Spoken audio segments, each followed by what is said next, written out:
पूरब की ओर आसमान हल्के गुलाबी और नारंगी रंगों से धीरे धीरे भर रहा था, जैसे रात अपने आंचल से दिन को विदा कर रही हो। सूरज बहुत धीरे धीरे पहाड़ियों के पीछे से झांक रहा था।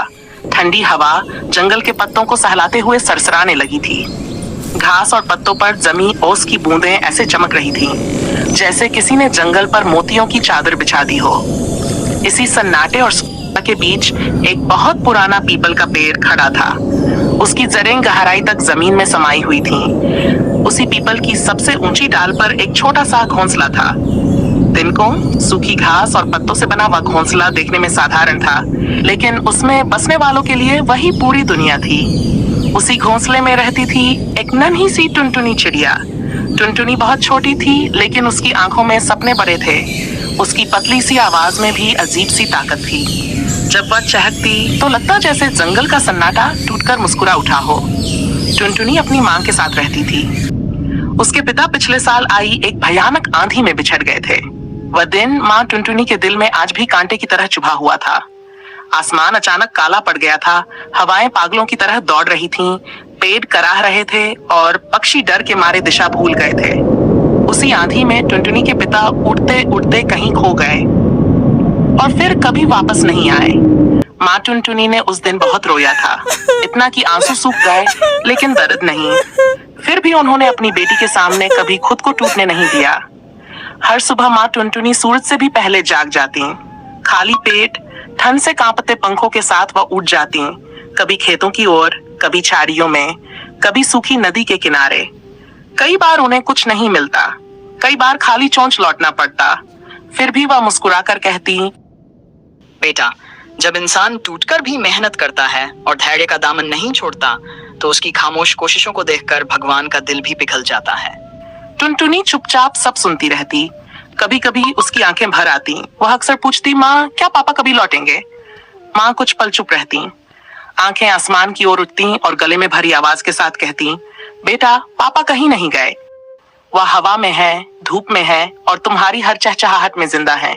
समय बीतता गया, लेकिन उस साल किस्मत भी जैसे रूठ गई थी। बारिश नहीं हुई। नदी जो कभी जंगल की सांस थी, धीरे धीरे सूखने लगी। पानी कम हुआ, फिर तल दिखने लगा। घास पीली पड़ गई, पेड़ों की पत्तियां मुरझाकर गिरने लगीं। हिरन और खरगोश प्यास से बेहाल होकर दूर दूर भटकने लगे। हाथी चुपचाप सूखी नदी को देखता रहता। भालू को शहद नहीं मिलता। पक्षियों के लिए दाना ढूंढना मुश्किल हो गया। एक दिन पीपल के नीचे जंगल की सभा लगी। सब बड़े जानवर इकट्ठा थे। हर चेहरे पर डर था, बेबसी थी। शेर ने भारी आवाज में कहा, अगर यही हाल रहा तो हमें यह जंगल छोड़ना पड़ेगा। ये सुनते ही जैसे सबकी सांस रुक गई। घर छोड़ना, यादें छोड़ना, जड़ें छोड़ना। वह माँ के पास गई और बोली, माँ हमें कुछ करना चाहिए। बेटा, जब नीयत साफ हो तो रास्ता खुद बन जाता है।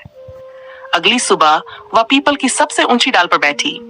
दिल जोर जोर से धड़क रहा था, लेकिन आवाज में डर नहीं था। उसकी चहचहाहट पूरे जंगल में फैल गई।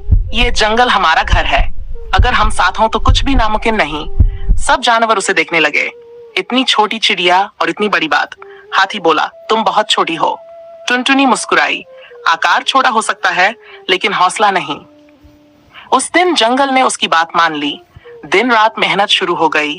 थकान थी, दर्द था, लेकिन टुनटुनी की आवाज उम्मीद बनकर सबके साथ थी।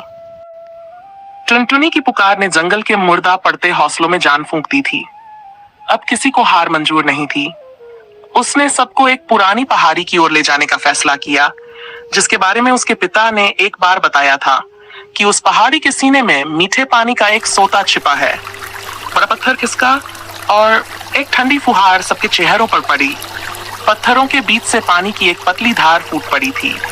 देखते ही देखते वह धार एक छोटे झरने में बदल गई। पानी कल कल करता हुआ सूखी नदी की ओर बहने लगा। पूरे जंगल में खुशी की लहर दौड़ गई। हाथी ने अपनी सूंड भरकर पानी आसमान की ओर उड़ाया, जैसे वह बारिश का स्वागत कर रहा हो। शाम हुई। वही पुराना पीपल का पेड़ आज फिर चमक रहा था, लेकिन इस बार औस से नहीं, बल्कि जंगल की जीत की चमक से। माँ, क्या पापा ने हमें देखा? माँ ने मुस्कुराते हुए दूर चमकते पहले तारे की ओर इशारा किया और कहा, हाँ बेटा, वह वहीं से मुस्कुरा रहे हैं। उन्होंने आज देख लिया कि उनकी टुनटुनी भले ही आकार में छोटी है, लेकिन उसका साहस आसमान से भी ऊंचा है।